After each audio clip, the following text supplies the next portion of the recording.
competent than I. And let's face it, who isn't less competent than I? My tender heart tends to start to bleed when a shit-fit kill mail greets my eyes. I simply have to criticize. I know exactly what it needs. And even in your case, though it's the toughest case I've yet to face, don't worry, I'm determined to succeed. Follow my lead, and drive yes, active. Indeed, you'll learn to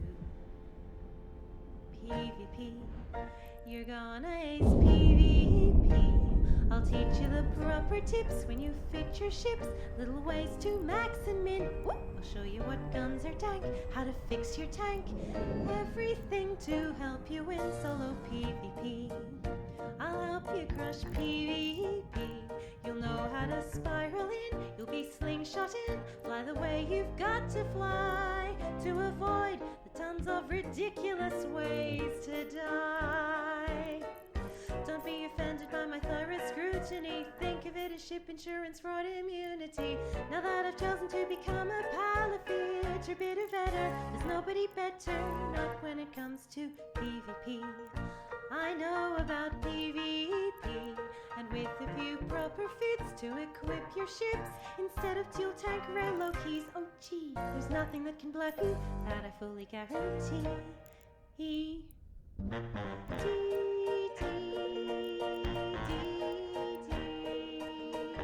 You're gonna win at PvP. When I see depressing kill mails, green and purple missile firetails, I remind them there are tons of fits on Google.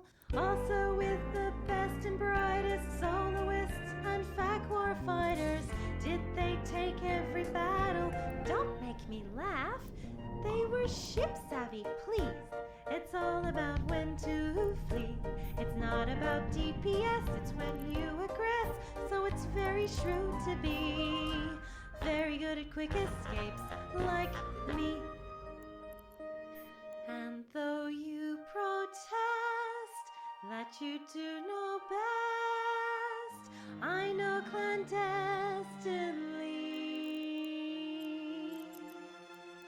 you're gonna need my guidance to help your solo ability.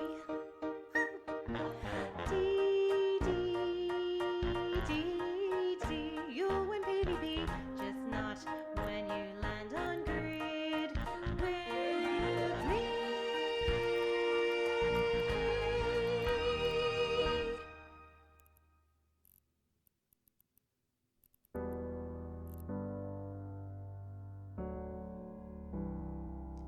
Hey drone, it's me. I was wondering if after all these ticks you'd like to meet, to reconnect to my ship. They say alignings's supposed to save you unless they're insta-locking. Hey drone, can you hear me? I'm docked up in station dreaming of engaging enemies. We were connected and free. I've forgotten how it felt to have you orbiting my ship. There's such a distance between us, and I'm station camped. Hello from Planet 5. I must have tried 1,000 times to tell you I'm sorry for abandoning drones, but on recall, you're never quick to get home. Hello from Planet 5. At least I can say that I've tried to tell you I'm sorry for warping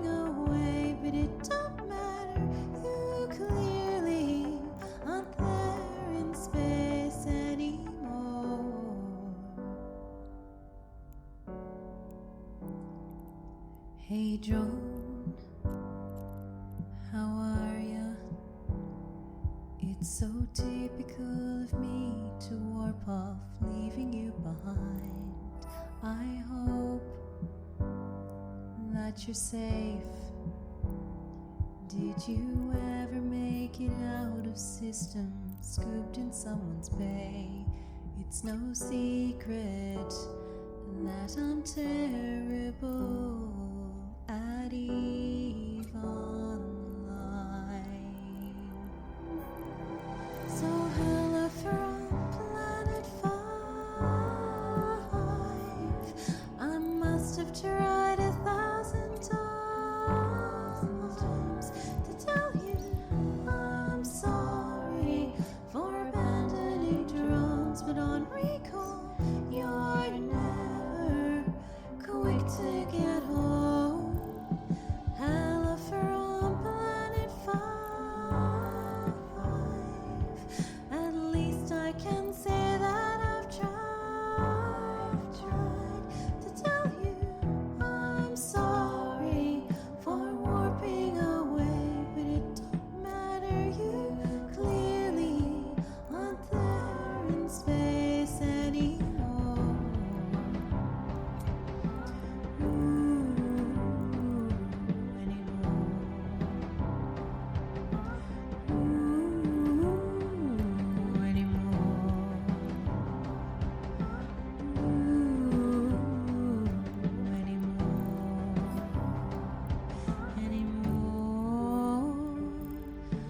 Hello from Planet 5. I must have tried 1,000 times to tell you I'm sorry for abandoning drones, but on recall, you're never quick to get home. Hello from Planet 5.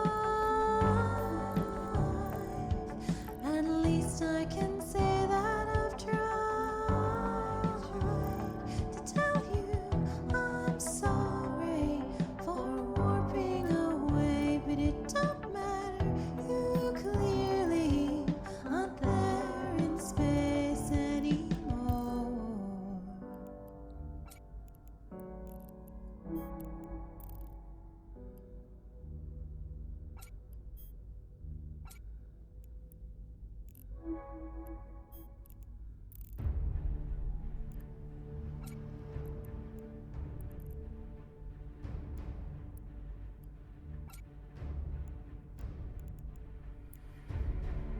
Okay, what we're gonna do, guys, is we're gonna sit 10K off a target, we're gonna blap it really quick, and then we're gonna warp to the run spot. Does that make sense? Yep. Outstanding. Okay, stand by. So hey guys, here's the deal. They got their prophecy fleet up, and then Razor also has an oracle fleet. So we should have some interesting stuff about to happen. So it's going to be like this. We're going to portal through, and at the same time, the triage carriers are going to jump. Just the triage carriers are first. Everyone clear? Let me see. Oh crap. I think. Will we be able to take on Guardians? Yeah, they got 4 Guardians. I don't think we should do this. we can do this. Don't worry about that. Now we're gonna fucking play some fun games. My heart's racing. Fun, relax. All wings align. Primary is the Dominix in 5, 4, 3, 2. Decloak, decloak, decloak. Torpedoes on the Dominix, Dominix, Dominix. Orbit on me, micro warp drives on. We're moving. Secondaries, Vipers, and the Omen. He's in structure. Take him down. Nude that revelation out now. All mutes on the ramp. Burn out towards that jump now. All damps on the damnation, all damps on the damnation. Scepter, stay here and tackle prophecies. This is where we fight. Alright. So I'm carrying 100 times more than my ship is worth. There were some pirates chasing me. There's one guy chasing me through like 5 different systems. I need to get the fuck out of this system. This little rock right here is worth about 166 million ISK. For some people, this might not be a big deal, but for me, it's huge. Seller 4.2, pretty nice. Gonna produce 4 of them, 2 days, 19 hours, 11 minutes, 44 seconds. We can expect to make 8 to 10 million around there. If 51 out of 56 grid. Okay, good. And we've got 5 modules to fit in here. The ship's speed is actually pretty good. It can hit 4K a second. We're gonna hurt that now by adding on some armor buffer. Up success. Yeah. Thanks, dude. Yay, Sophos is so much fun. Oh yeah, such fun. It's almost done now. Like less than a week. Oh look. Okay, good. Oh, wow.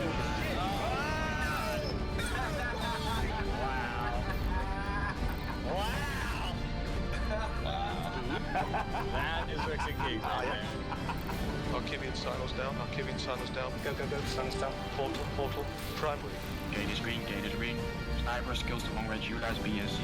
Sniper guts idle and green, come on. Oh shit, how do I warp to something? E-War Drone, all E-War Drones on Scott. Where are you decloaking? Patch, that would be the secondary. Oh my god, that's a Titan! Holy shit! Let's go! Get those fucking bombs out! Red group fire! Gold group stand by! Come on, boys! Come on, come on, come on! Yeah! Yeah! Oh, that's fucking sweet!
Warp drive active.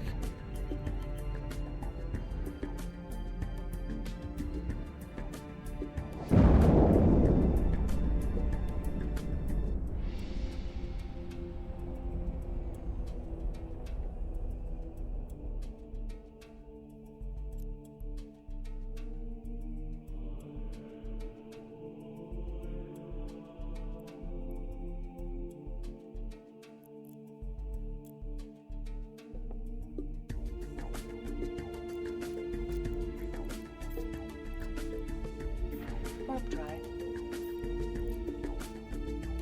Warp drive active.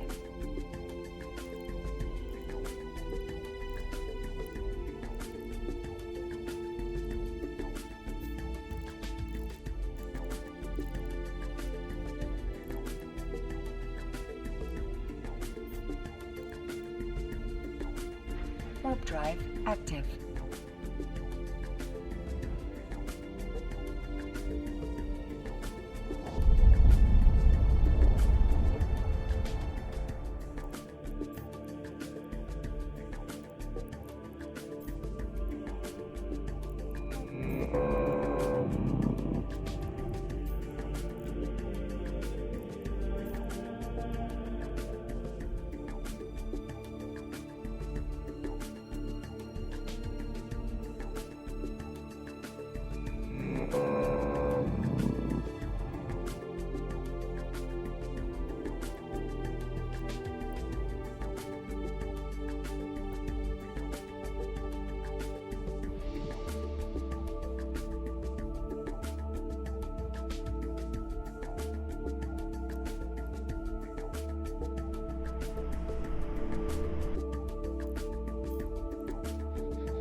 Our topic for today is asteroids. Not just mining them, but the vital role they could play in spreading ourselves out around the solar system.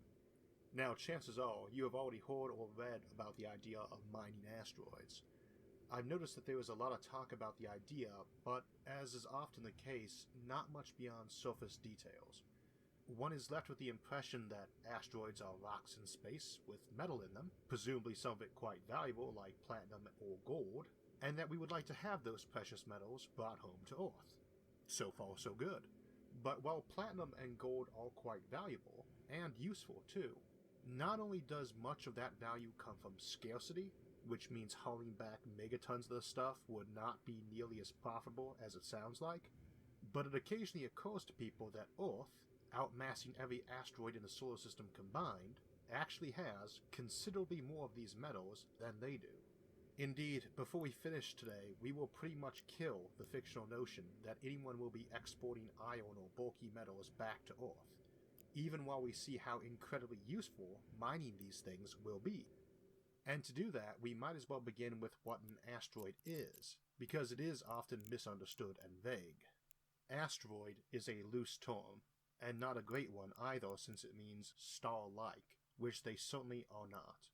The first one we discovered, back in 1801, Ceres, is generally not even considered an asteroid anymore, but a dwarf planet like Pluto, making it dwarf planet number 1 or planet number 5, between Mars and Jupiter, depending on how you view Pluto.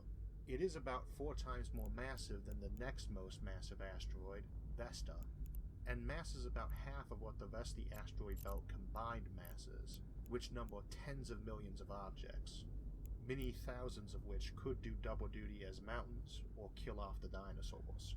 So Ceres and the other famous asteroids are not particularly representative of what we mean when we talk about asteroids, and when it comes to mining them, it is actually the small ones that interest us more than the big ones. And it is not just about size. Asteroid composition is anything but monolithic, as it were, but loosely falls into 3 categories: C, M, and S types. Those are easy to remember since they are short for carbon, metal, and silicate or stony. C-type, carbon-rich asteroids are the most common, making up 75% of asteroids, while S-type, silicate or stony asteroids come in at a distant second at 17%. M-type metallic asteroids are much less numerous. Now when it comes to mining, that hardly tells the whole story. M-types are mostly nickel and iron, neither of which we particularly want to bring home to Earth, but which would be valuable for building stuff in space. For that matter, there are also several subtypes of asteroids and 2 different classification systems, and the asteroid belt is anything but the only place you can find asteroids, nor the nearest place to find them. It is also not unusual for 2 asteroids of different types to blunder into each other and merge, or to be somewhere in between these types. C-types, the most common asteroids, and also the ones that get ignored a lot in asteroid mining conversations focused on impressing folks with the idea of mountains of gold, are quite valuable themselves. They contain lots of water, which is never a bad thing to find in outer space. But they also contain plenty of life-useful elements, and particularly noteworthy is phosphorus, something that is quite hard to find on Earth in concentration, and a major bottleneck on agriculture. So if asteroid mining ever gets heavily Warp drive and cheap, active. that is the sort of thing we might bring home since it is valuable. Not as valuable as gold or platinum, of course, nowhere near, and these big space boulders have a lot of those. We'd estimate that the usual S-type asteroid, not even the less common metallic M-types, are full of tons of metal, many valuable. One as big as your house would be expected to contain hundreds of tons of metal, and about your weight in gold and other precious metals. It is worth remembering that back when Earth formed as a big ball of molten rock, most of the metals sank to the core. This did not happen with these small asteroids, of course, and it would not matter if it did since most asteroids are not big and are incredibly easy to mine. At least if you ignore them being millions of miles away in the radiation-blasted airless void of space, which I think we would have to classify as a bit of an inconvenience. Still, your average asteroid is a loosely held together ball of gravel, and even the big ones have such low gravity you could bench press a truck on them. Generally speaking, those house-sized asteroids have such low gravity that if two of them were touching, you could squeeze in between them and shove them apart. Of course, the odds of two touching, or even near each other, is quite small. Even in the asteroid belt, which is quite dense with them, the distance between any two asteroids is large. Unlike the fictional representation, where asteroids are shown maybe a few hundred feet apart, the ones in the belt tend to be a few hundred miles apart, and a lot more if we're only considering asteroids bigger than a mile across. There may be around 500,000 of them, but the belt is so large that the spacing would be more like 1,000,000 miles between them. If we are talking smaller objects, that amount would drop a lot, but we would not be mining small borders. You don't need to ram into something the size of a house, though. Honestly, even a fist-sized chunk of rock can mess up your whole day if you blunder into it at thousands of miles per hour. But there's not much of a reason to go that fast when meandering around the belt to visit the nearest other big asteroid. So asteroid miners in a well-developed belt, should it become a major industry, carrying ore from wherever they've been prospecting back to some central base, might just cruise around at subsonic speeds, where anything they cannot see and dodge would just bounce off a well-armored hull. We tend to think of all collisions in space as fatal and radiation as dangerous, but that is mostly because our modern ships are built tissue paper thin to save mass, or we are thinking of ships as plowing around full speed ahead. But in many cases, a ship would be better off saving fuel at a nice slow pace and going for thick armor. Potentially temporary armor just made of its freight. You might strap your mineral wealth to the outside of your ship, so it takes the collisions instead. You could glue cargo to your ship with ice, for instance. If we saw a big buildup of belt mining operations, you would be likely to see spheres of operation near some decently large C-type asteroids where food and fuel could be made, and without gravity playing much of a role, large ships could burn around that region quite easily. Indeed, once you are up in space, ships do not require much sophistication. An airtight metal can with some simple chemical rockets, or even pressurized gas, would get the job done. You do not need much delta V, or fuel as a result, to cover a few thousand miles of empty space. A lot less than you would need to drive that distance on Earth, and you'd make the trip in less time. No gravity slowing you down, no air friction or drag doing the same. Of course, the asteroid belt is also not the only place that has asteroids, and most planets, including our own, have collections of them meandering about, tagging along our orbital path. These are called near-Earth asteroids, and we've identified thousands of them, ranging from man-sized to 20 miles across.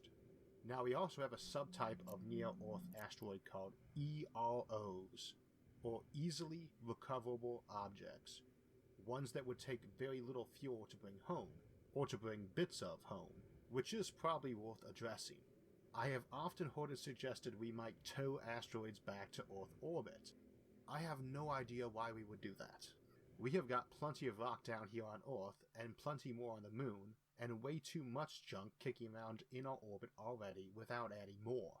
Why send home a megaton asteroid, the super majority of which has no value down here, when you can extract what you want there and just send that home, saving a lot of fuel? You might also wonder if the cost of fuel, which is very expensive, eliminates asteroids as a good candidate for mineral extraction. And the answer is no. For one thing, it takes way less fuel to move a ton of matter from an asteroid to Earth than a ton of Earth to an asteroid. A ton of gold, in a literal sense, is worth about $40 million, and is about the size of a basketball. $1 million in gold weighs about 50 pounds. I always find it amusing when a chest of gold is described in fiction brimming with coins and big enough that you could probably squeeze a person into one. You would need a forklift to budge such a thing, and yes, even as expensive as getting a ton of matter into space is, it is still significantly less than the value of gold, and again, it is a lot cheaper to bring the stuff home. If your mining operations were running you, say, $20 million a ton to get to that asteroid, and you needed 100 tons of crew and equipment, That's a $2 billion operation on the fuel side. Call it double that, $4 billion, for the lesser amount of return fuel and all the equipment itself. You need to dig out an equal mass, about 100 tons, to break even. But what is actually entailed in such an operation? Let's say we wanted to set up shop on one about a mile across. We'd expect several thousand tons of precious metals in an S or M-type asteroid on this scale, maybe 100,000 tons total. Hypothetically, several $trillion worth of precious metals.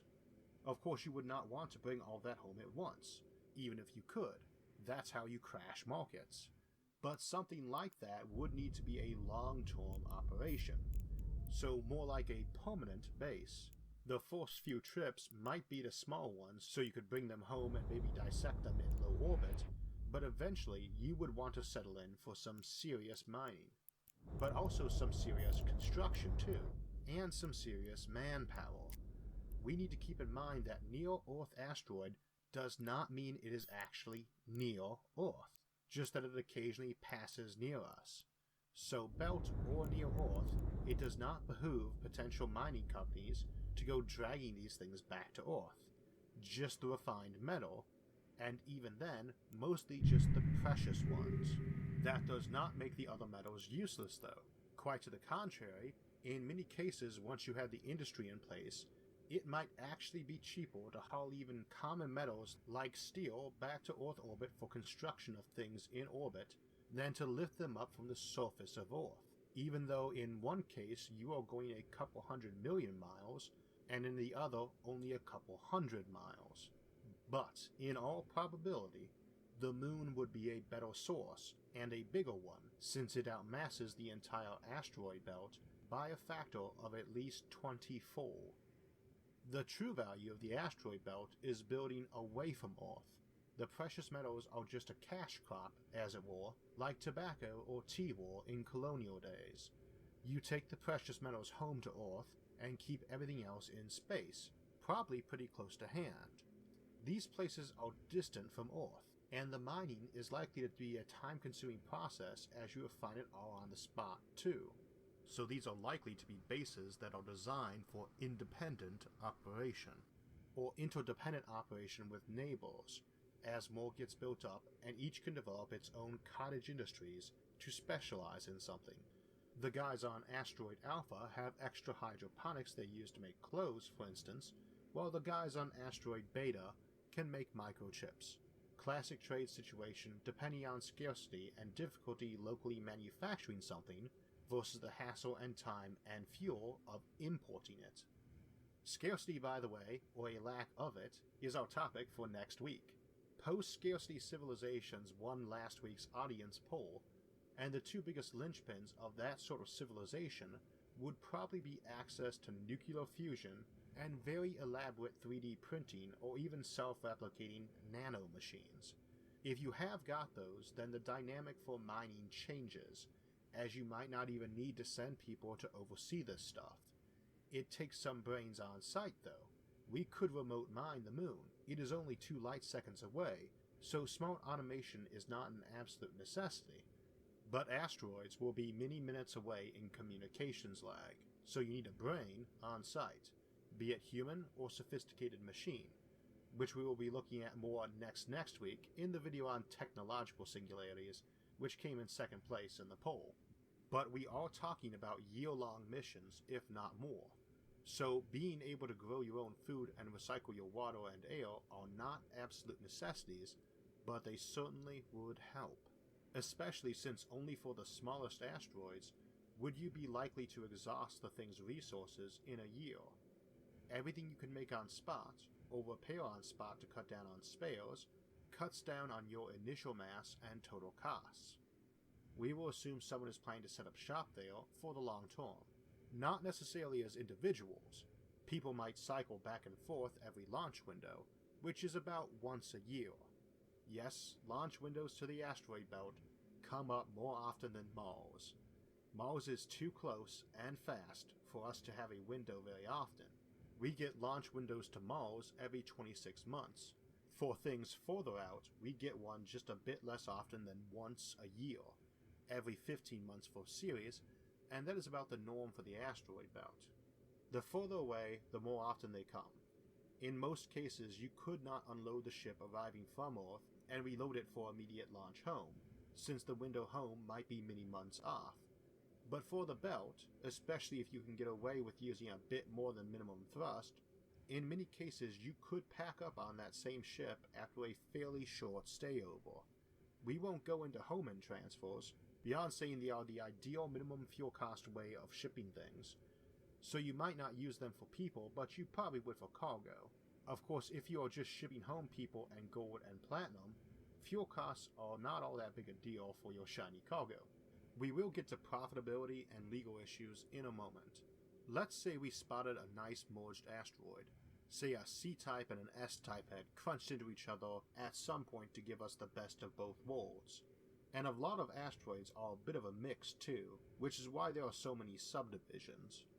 Some big hulking mountain-sized thing several miles wide, of which there are thousands, would mass about 100 billion tons.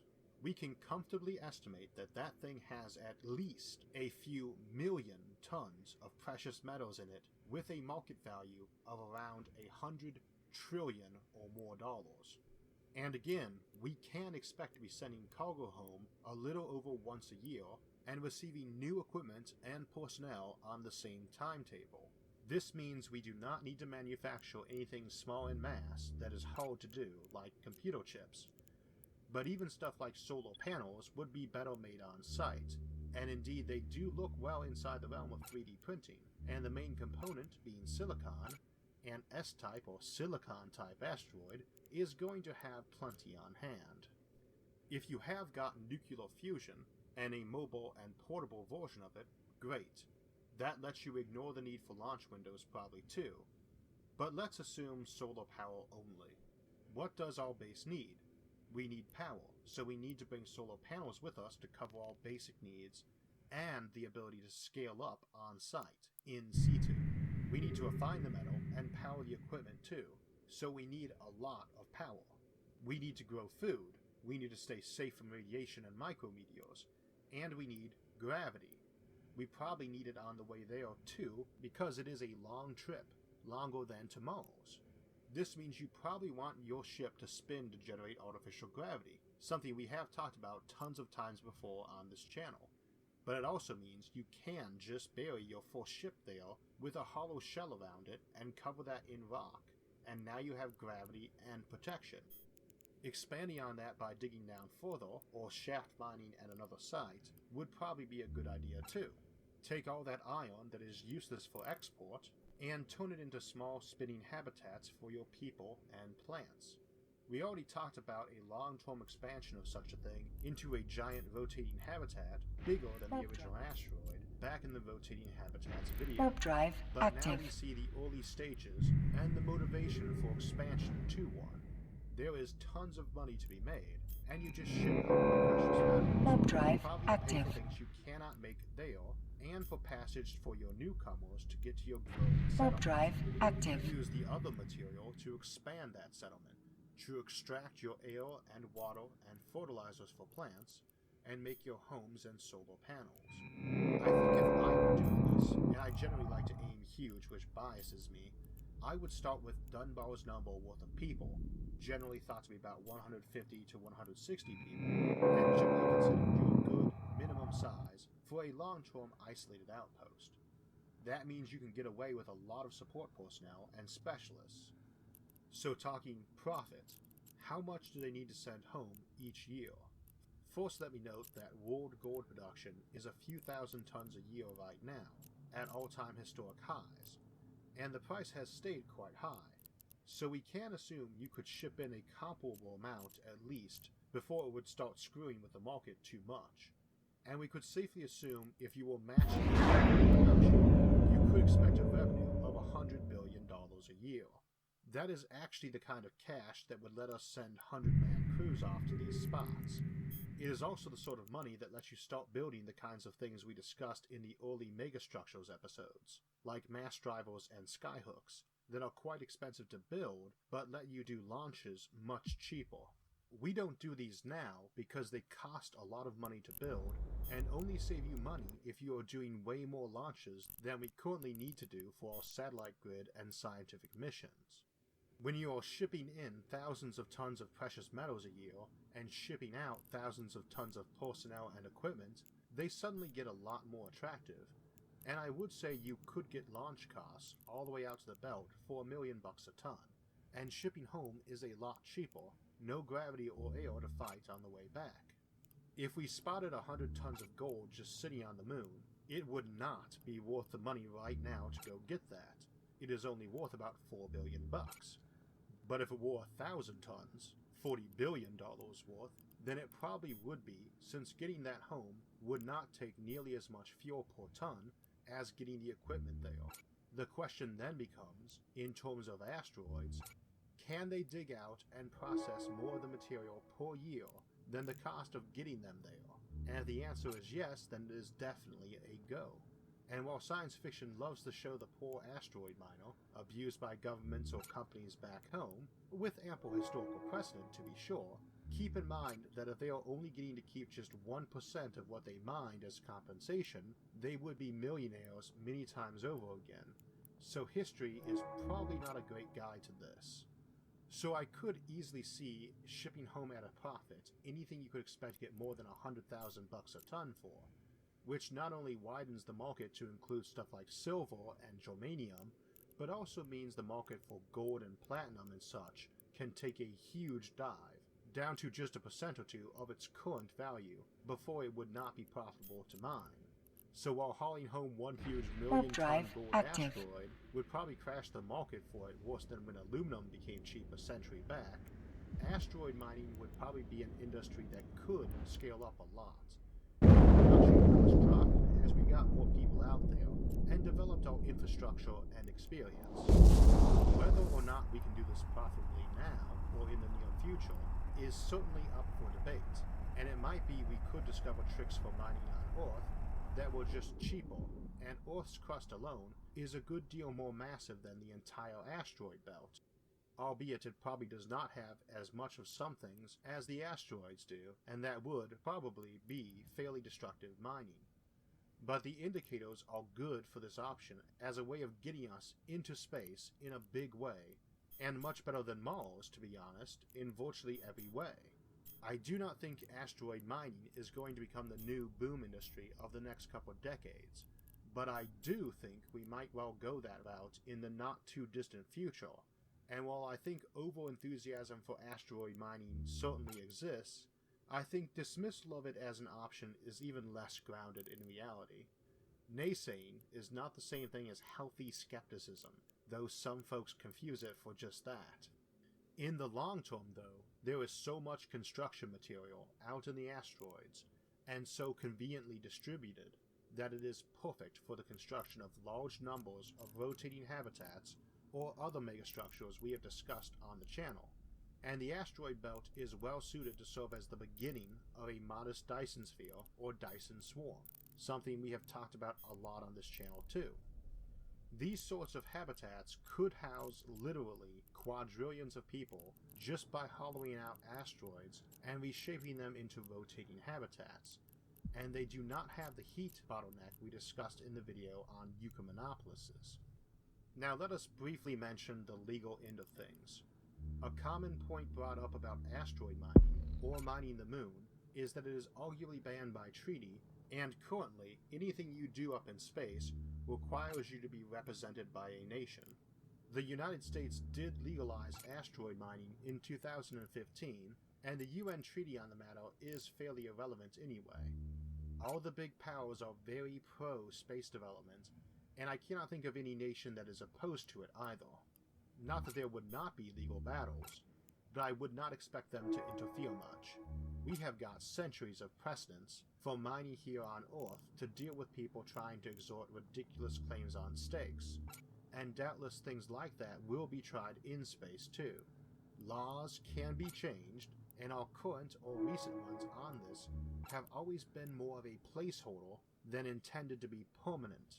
As a rule, legal bodies and legislatures generally prefer a wait-and-see approach with at most loose guidelines, which is a generally good attitude on such things. That said, Warp there is drive. more to that, especially when we get into things like heritage sites on the moon. For instance, if someone decided they wanted to mine the Apollo landing sites, that would obviously be a big issue. Those are considered historical treasures by all of humanity, not just the US, just like the pyramids or Stonehenge, for instance.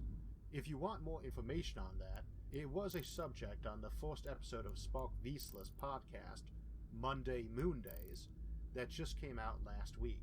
He's a longtime member of this channel's audience, and he discussed the notion of doing a Monday Moon Days with me a while back, and I was quite impressed with episode 1. Good, detailed discussion of the subject, and what appears to be a promising Docking permission podcast, requested. Docking keeping up on request developments in accepted. space exploration. I always get a bit of a kick plugging and promoting any of the creative works that this channel influenced, and again I was impressed, so I am including a link to him over at SoundCloud down in the video description. And I hope some of you will go there and give it a listen. And maybe some of you will likewise consider trying your hand at podcasts, art, or even videos on these subjects, and please let me know if you do.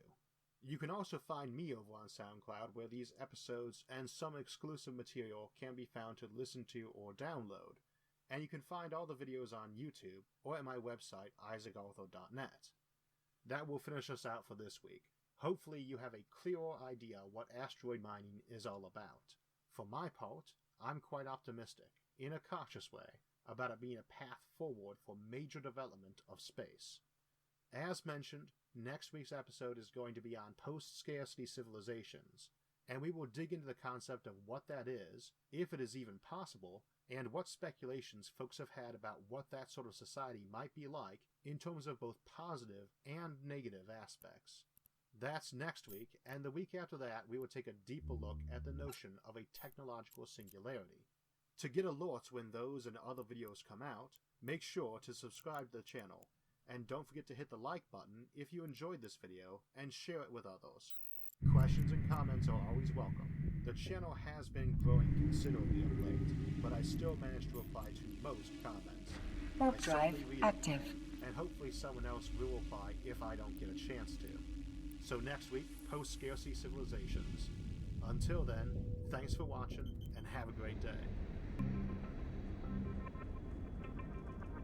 This is our universe with Aurelian Milan.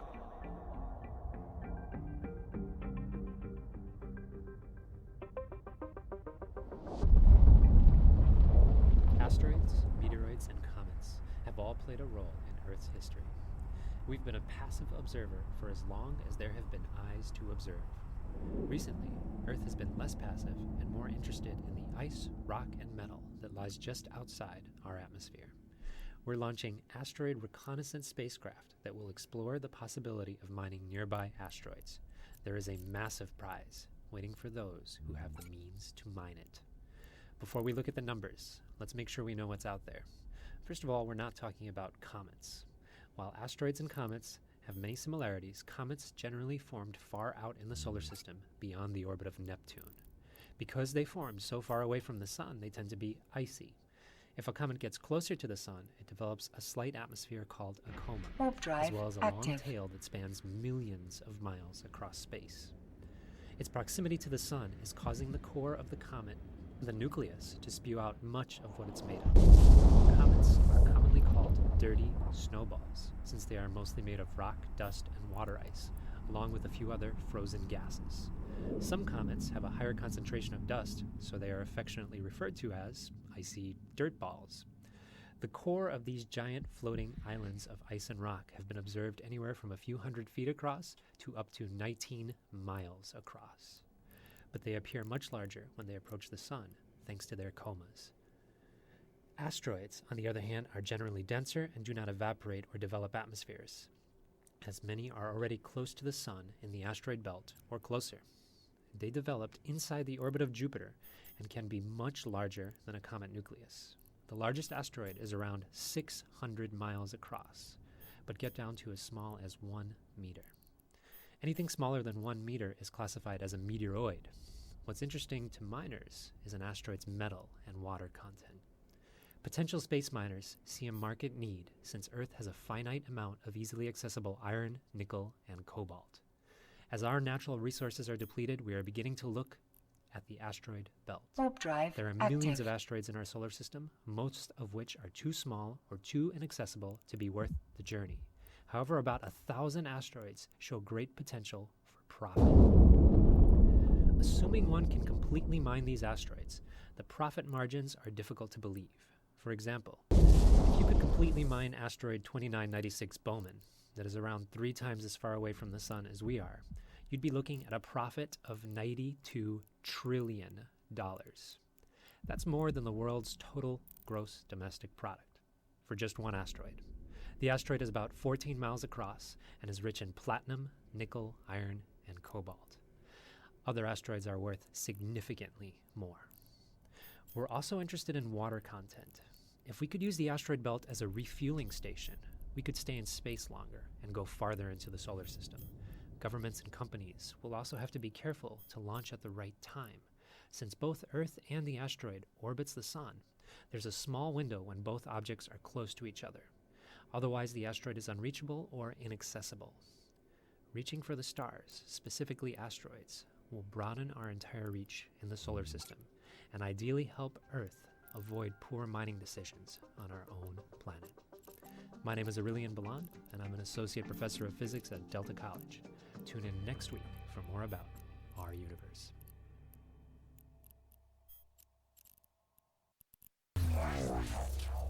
Welcome to Star Talk, your place in the universe where science and pop culture collide. Star Talk begins right now.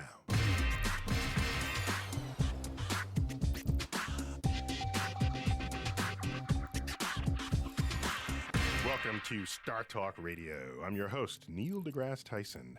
I'm an astrophysicist with the American Museum of Natural History, where I also serve as the Frederick P. Rose Director of the Hayden Planetarium. My co-host this week is the one, the only Chuck Nice. Yes, for now. I plan on cloning myself. Okay, that'd be good. Then you can sleep and work at the same time. I didn't even think of that. You're smart. You know what this show, it's all about asteroid mining. Awesome. It is. I'm saying it's awesome, but what exactly is asteroid mining? Well, we can early get to our clip because I recently interviewed Peter Diamandis. And I don't know if you know his name. He gets around a bit in his circles. He's deeply known in his circles. He's the founder of the X Prize, which are public competitions which challenges the world to see if they can come up with technological innovations that you might have thought were out of reach. But if you put a fat billfold in front of him, this week is the one, the only Chuck Nice. Yes, for now. I plan on cloning myself. Okay, that'd be good. Then you can sleep and work at the same time. I didn't even think of that. You're smart. You know what this show, it's all about asteroid mining. Awesome. It is. I'm saying it's awesome, but what exactly is asteroid mining? Well, we can early get to our clip because I recently interviewed Peter Diamandis. And I don't know if you know his name. He gets around a bit in his circles. He's deeply known in his circles. He's the founder of the X Prize, which are public competitions which challenges the world to see if they can come up with technological innovations that you might have thought were out of reach. But if you put a fat billfold in front of him, it's in reach. Isn't it funny how it works like that? Fat billfolds, the mother of invention. It's the mother of invention. So the most famous X Prize is the Ansari X Prize. What he does is he gets founders to help produce this billfold for the particular prize. And that one was related to spacecraft development. But he's coming up with X Prizes that are for all manner of sort of achievements that we long for those who remain among us continuing to dream of a tomorrow. I've got a whole other Star Talk show on the X Prize with Peter Diamandis, but right now we're talking about asteroid mining. You know why? Why? Because Peter Diamandis is one of the founders of Planetary Resources. Okay. Just a few months back, there's a big announcement, and it's a company that has the goal of mining asteroids. Mining asteroids. Out of control. That's a little crazy. That's crazy. I mean, the whole thought of I'm just looking forward to the day where we'll actually say, where'd you pull that out of? Your asteroid? And where we'll actually mean it. We'll actually mean it. Let us quickly go to clip. Let's see. My first clip with Peter Diamandis, we ran into each other at a conference, and I said, I'm not going to let this opportunity go. Cool. Let's see what he has to say about his new venture. We now have the ability privately to go out and begin to extract resources from asteroids. You know, much of humanity's exploration, much of humanity's growth has been a function of gaining access to resources. Whether it's the Silk Trail from Asia, whether it's Europeans looking to the New World for gold and spices, or American settlers looking to the West Coast for timber, land, gold, oil, that's what's driven us. It's driven us consistently. And so Yeah, think about it. Why are the 49ers called the 49ers? Because in 1849, there was the gold rush in San Francisco.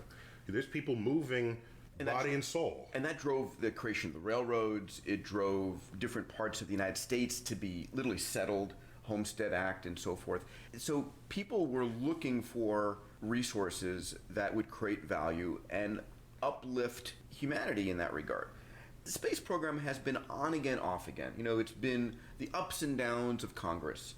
A new administration comes in, they say, forget about the moon and Mars, we're going here. Another administration comes in, they say, forget about, there, we're going back to the moon and Mars. And literally, we don't ever make consistent progress. So my mission has been, how do we connect opening the space frontier to what I call an exothermic economic reaction? Meaning, how do we connect it to something that makes a profit that consistently drives us? Exothermic, that is the release of energy more than what you put in. Yeah. Yes. And as I think about this, space has tremendous value. Everything we fight wars over on Earth, metals, minerals, energy, real estate, those things are in near infinite quantities in space. People look at the Earth as a very closed system, but the Earth is a crumb in a supermarket filled with resources. And if we can gain access to those resources, it uplifts everybody. It makes it possible that we can make use of what we call strategic or rare metals far more usefully. For example, I wrote this book, Abundance, and the cover is wrapped in aluminum because in 1840s, aluminum was more precious than gold and platinum. Even though aluminum makes up 8.4% of the Earth by weight, all the aluminum... Earth's crust by weight, all of the aluminum is bound with oxygen and silicates to form bauxite. You don't go and find pure aluminum in the ground, but technology came along that was able to extract the aluminum from bauxite so cheaply that we make use of it with aluminum foil, aluminum cans, don't think about it. But in 1840... And we just throw it away when we're done. Throw it away, but in 1840, aluminum was so precious, they capped the top of the Washington Monument with aluminum because it was worth more than gold and platinum. So I think about technology liberating resources. And we now have the technology to gain access to asteroids which are rich in platinum group metals, PGMs, rubidium, palladium, platinum, things like that, that are very important for humanity for batteries and electronics and medical Industry thrives on these elements. People write reports that say we only have 17 years left of rubidium. Well, yeah, if you've got a myopic focus of looking just down at the ground, but my God, there's tons of it in space. Wow. Yeah, the man is thinking future. That is way future. It is way future, but to him, it's like reachable future, and that's not even X Prize future. That's like let's do this. Right. Now, the interesting thing is we know how to get to asteroids. We've sent robotic missions to asteroids. We've landed on asteroids.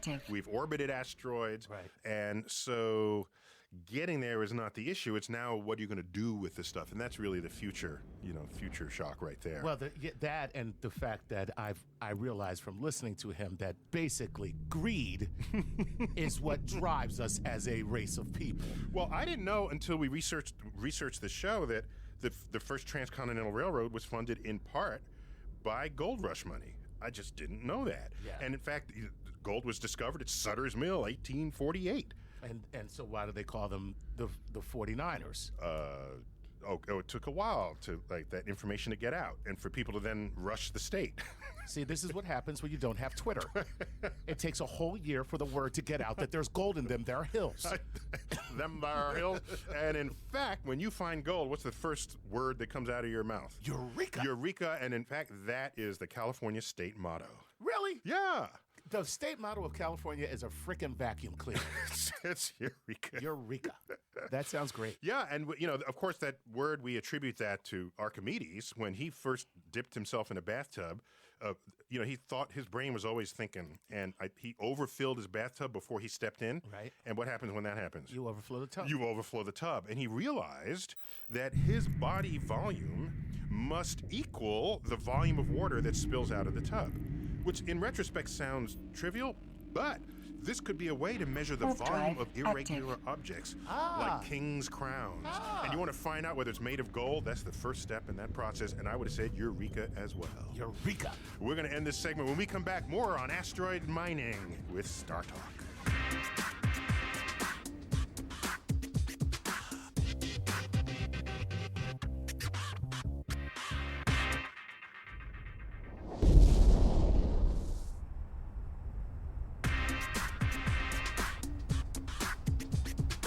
Welcome back to Star Talk Radio. I'm Neil deGrasse Tyson, and this week, my co-host, Chuck Nice. Hey. Tweeting at Chuck Nice Comic. That's right, Chuck Nice We'll be looking for you there. Absolutely. We're featuring my interview with Peter Diamandis, who founded a brand new company called Planetary Resources. He wants to mine asteroids. Man, is crazy fun just to hear about what he wants to do. Out there he is. And we left off talking about the word Eureka because that was how it's the word you say when you find gold, and they said it in California in the gold rush. Right. And we trace that to Archimedes when he figured out how to measure the volume of an irregular object. And when he dipped his body in, he spilled out the amount of water that his body occupied. How else are you going to measure the volume of a human body? Yeah. That's an irregular object. Not that you're an irregular object, but looking at your volume, you seem to be a lot less voluminous, my friend. I have a little bit less body. I'm saying you do. No, I'm trimming down for a Cosmos is actually what's happening there. The TV show. The TV program, yeah. It's just TV vanity pounds. Interesting that you mentioned this, like, on the radio. Yeah, everyone see? Yes. Hey, guys, look at Neil right now. He looks fantastic. Chuck, this is radio. Yeah, this is the only time I look good, Neil. So let's go back to my Peter Diamandis. I met up with him at a conference, and I said, I got to whip out my microphone and talk to this guy about his crazy ideas that are going to change the world. How's he going to do this? Let's find out. Back about 3.5 years ago when we said, let's do this, we went out and pulled in some of the very best engineers and scientists. In fact, I have to confess, we raided JPL. Jet Propulsion Labs. The Jet Propulsion Laboratory, and 4 or 5 of the top people who built Curiosity, that's now sitting on the Martian surface, are now working for us. And we hope they'll have as much success with us as they did. So you're mining people. We're mining people out of JPL. And so we are building the very super low-cost deep space satellites. Satellites that can go beyond low Earth orbit, millions of miles, and consistently, accurately operate out there, communicate back by laser, have super high precision pointing, have big optics to look for asteroids, and ultimately go out to them, prospect them, understand what they're made of, put a beacon on them as the first step, and then be able to extract valuable resources. Okay, so there's a whole prospecting phase. There's a How long is that? We're going to be prospecting for decades, I'm sure. But we're launching our first of what we call the ARCID series of spacecraft within 18 to 24 months. And these ARCID spacecraft are space telescopes. They're telescopes that in low Earth orbit are able to see asteroids coming whizzing by the Earth, because there are thousands of them of different size and shapes that come very close to the Earth. Sometimes they hit the Earth, and that's not a good thing. But as they come by, they're relatively low from what we call a delta V, an energy standpoint. And the second iteration of the ARCID spacecraft are going to have propulsion that you see it coming by, ignite the engines, and go on an intercept course. Okay, so first you see that they're out there. Now you chase them down. Chase them down. Bag them and tag them. I think we're going to call it officially the bag it and tag it mission. I mean, we look at 3 phases. Phase 1, ARCID 100, are spacecraft in orbit of the Earth trying to characterize and find these Earth-approaching asteroids. That's prospecting. Next. Next is we go out, Phase 2, the ARCID 200 spacecraft have propulsion on them. They're going out to actually tap these spacecraft, put a beacon on them, dock with them, and be able to actually characterize them. What are they made of? How big are they? So one is telescopically. The next one is... So the next one actually has the same telescope on board, because they're going to be using these telescopes to actually look at them and point at them as you're going close, because these things are moving at tens of thousands of miles per hour. and you need to be able to accurately track them down and go and dock with them. But once you dock with them, now you're there. Now we're putting a beacon on them. Then the third phase ultimately is going to be, as you said, bag them and extract the resources. He's got this thought out, Chuck. He really does. Yeah, I mean... A little too thought out for my taste. You think he's going to control the world. Yeah, exactly. This guy sounds like a Bond villain.